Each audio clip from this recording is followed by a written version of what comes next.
Welcome back to The Look and Sound of Leadership, an ongoing series of executive coaching tips designed to help you be perceived in the workplace the way you want to be perceived. I'm Tom Henschel, your executive coach, and today we're talking about managing trauma. Marisol, as an individual contributor, had been a star. As a reward, her organization gave her the leadership of a small 3-person team. They also gave her a coach to help her begin her leadership journey. In our coaching conversations, Marisol had shown herself to be as adept a student about people and leadership as she seemed to be about everything else. One day she asked, "I've mentioned Haley, haven't I?" I said yes. Haley was one of her 3 direct reports. She said, "I'm really annoyed with her today about something, but I'm trying to keep the bigger picture in mind." "And what's that?" I asked. I saw her try to formulate an answer, and then she gave up, saying in exasperation, "I don't know what to talk about with her anymore." "Because why?" I asked. Here's an example. The other morning, I'm getting dressed. It's really early. And this text from her pops up, and it's like 100 words long, with all these reasons why she might not hit the deadline on something she's supposed to deliver that day. But she says, I shouldn't worry, because maybe she will hit the deadline. She just wanted me to know. She might not, just in case. Oh, my God. And that's just one example. You should see her emails. I opened one the other day. I couldn't even read it. I just scrolled through it thinking, what the hell is all this? And I really like her, Tom. I mean, if she has a gripe, I want to hear it. But this is beyond that. I don't know what to say anymore. Do I talk to her about the fact that that text was really, really long? Or that she sent it at like dawn o'clock? Or that it was full of made-up scenarios that, oh, by the way, none of which came true, and she wasn't late delivering, so the whole thing was a waste of time? Wow, I said. I was surprised by the extreme she was describing. Is she good at what she does? Marisol said, I think so. I can't really tell yet. When we reviewed her year's work, I couldn't actually tell how much she had gotten done. You couldn't? I said, surprised again. Why not? Because it's Haley. She's a little confusing. I asked, did you share your thoughts with her about that text? No, I let it go, she said wearily. If you had shared your thoughts, Marisol, what would you have said? Something like, hey, thanks for the text, but next time you could just wait and tell me when you see me. So it would be about setting boundaries, I said, that her text was too early and too long. But no, it's more about getting her to stop worrying all the time. She worries a lot, I asked. Oh, gosh, all the time about everything. I asked, have you reflected that back to her? No, she said. If you did, what would it sound like? I asked. Get a grip. Get real. I mean, that's what I like to say to her. How old is she? I asked. Almost 40, I think. Oh, I said, surprised yet again. Oh, so she's not a kid. Well, that's completely different. She asked, different how? I was imagining someone in her 20s. I mean, what you've described is a sort of adolescent mind, lots of noise in her head and can't separate the signals, everything's as important as everything else. That way of thinking is kind of adolescent. I think it's one reason why a lot of young professionals talk so much. They're learning to separate the signals from the noise, and that's good. They need to learn how to do that. But you tell me Haley is almost 40? It makes me wonder why she's stuck in adolescent thinking. If you asked her to cut to the bottom line, could she do it? I do ask, said Marisol, and she asks for time. She says she'll get back to me. No, wait, I said. What about something like that text? If you pointed at her text and you said, hey, Haley, what was the point here? Bottom line this for me. Could she do it? Could she get to her own point? She laughed. Well, it might take her a while, which I guess means she can't. I shifted gears. What were you angry about with her today? Oh, we were in our one-on-one meeting.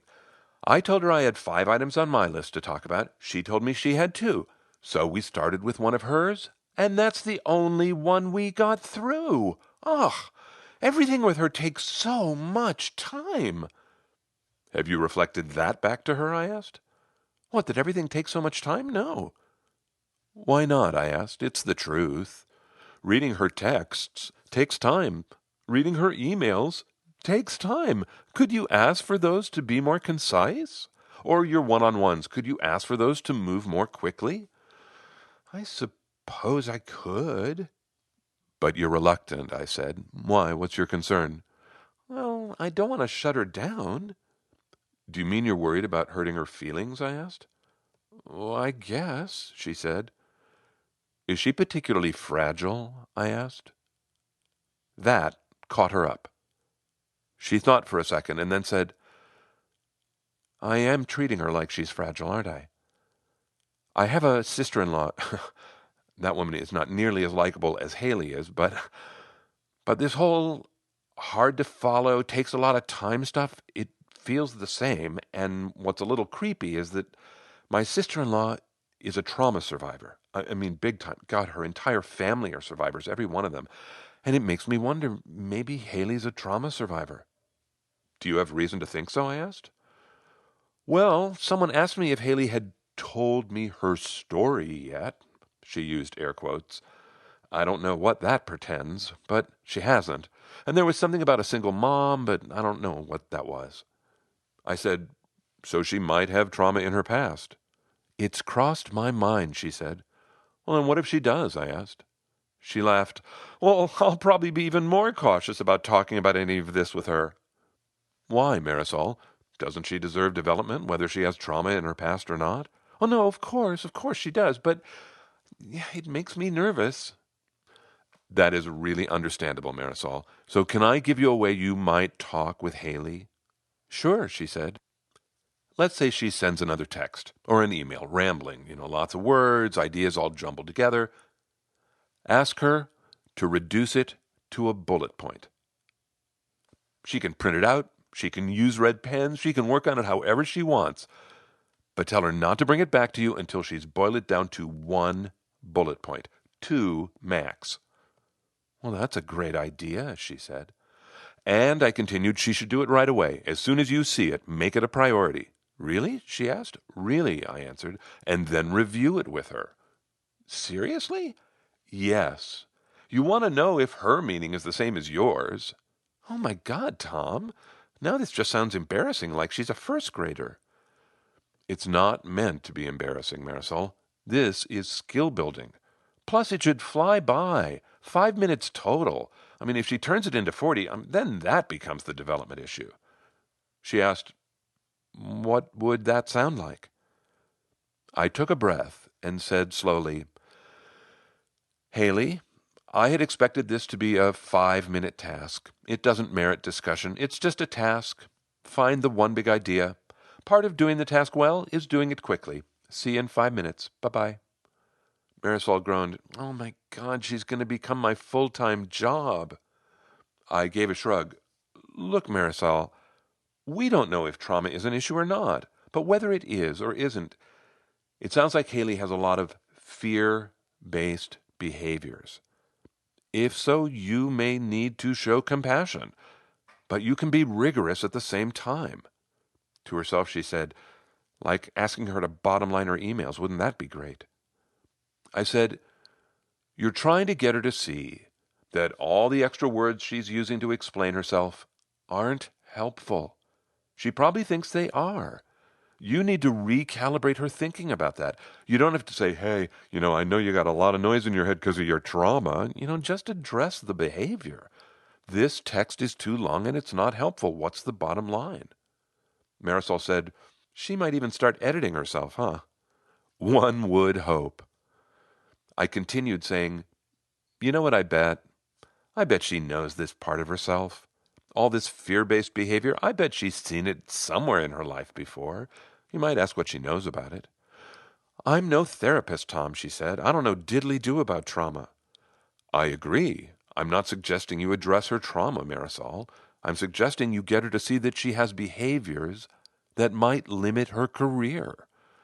And you'd like to help her gain some awareness about them. Or, better yet, gain some mastery over them. She laughed. That's like the definition of what you are doing with me. Develop some mastery, right? But I can't coach her like you coach me. Maybe not, but one tool of mine you can definitely use is listening. Listen to her history. Listening will make it so much easier to help her. Marisol gave a grunt of horror. What if she launches into a whole monologue? I'll never shut her up. Be rigorous, Marisol. It's your job to keep the conversation on track and on time. That's your challenge. You're the manager. Then I asked, is she a reader? I think so, she said. You might give her a book called Leadership and Self-Deception. I love that book. It helps people recognize that they have systems and that those systems can be managed. But it's told like a fable. An employee gets mentored by the CEO. It's a hero's journey with a lot of learning in it. It's great. She might like it. She said, it sounds good. Of course, this means I'll have to read it too. See, she is becoming my job. I said, what I really appreciate, Marisol, is that you seem to have compassion for Haley. Listen, she said, I believe trauma is a thing. Like addiction is a thing. Like cancer is a thing. If you've got it, it's going to change your life. So yeah, I have a lot of sympathy for her. I just didn't know how to address all this, what do you call it, fear-based behavior. But being behavioral, cut to the chase, get to the bottom line, that makes it all a lot less scary. She gave a little laugh. By the way, I can think of several people who could benefit from getting to the point a little faster. Marisol discovered that, yes, Haley did have trauma in her past. Marisol developed a style for managing Haley that had both compassion and rigor. That combination helped speed Haley down her own path towards the look and sound of leadership. Okay, there was a lot in that episode. I want to begin by talking about that phrase that I used, fear-based behaviors. A lot of people display fear-based behaviors. I believe those behaviors usually are limiting. So if you're managing someone like that, you have the opportunity to help them stop limiting themselves. Wouldn't that be a gift in someone's life? So what do you need to know? Fear-based behaviors. What does it mean? Well, think about Haley's fear-based behaviors. Just too many words, spoken and written, and muddled thinking. Those were two of Haley's fear-based behaviors. Someone else's behaviors might be different. They might diminish themselves, or they might diminish their work, or they might diminish others. Those are all possible fear-based behaviors. So if you see it, and if you want to help that person grow, I'm suggesting you manage with two ideas in mind, compassion and rigor. And I think the compassion part has to come first. The compassion part comes first. What would compassion first sound like? So let's think about Marisol for a minute. Let's suppose Marisol is going to talk with Haley about that text. Listen to this. What do you think? She says this. Haley, that text you sent me this morning was really long and really early. You don't have to do that. You can wait until you see me at work. And she's done. What do you think? I think there's nothing wrong with it. I think it's direct. I think it's appropriate. But I do not think it begins with compassion. It does not begin with compassion. It begins with rigor, right? Length, time, next time. That's rigor. So what would compassion sound like in a situation like this? Well, first, Marisol has to do a little homework. She has to get to the bottom line of that text. And then, once she knows that, compassion might sound like this.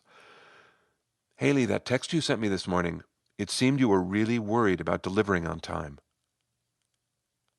And then she stops talking. That's what I think compassion sounds like. That's a really different place to start, don't you think?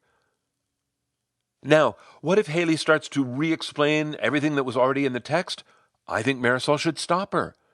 Marisol could restate her compassion and then insert rigor. See if you can hear it.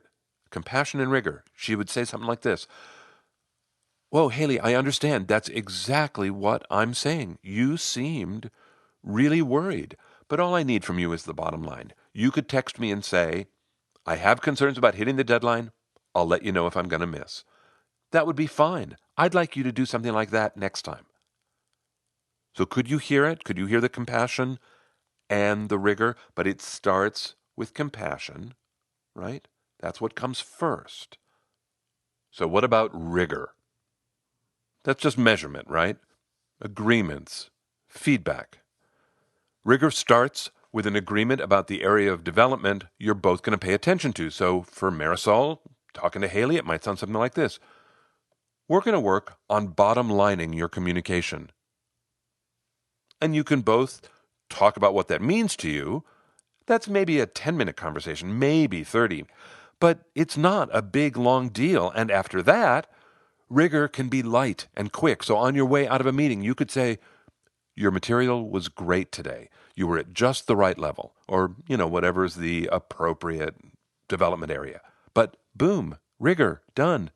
Or you might say something like this.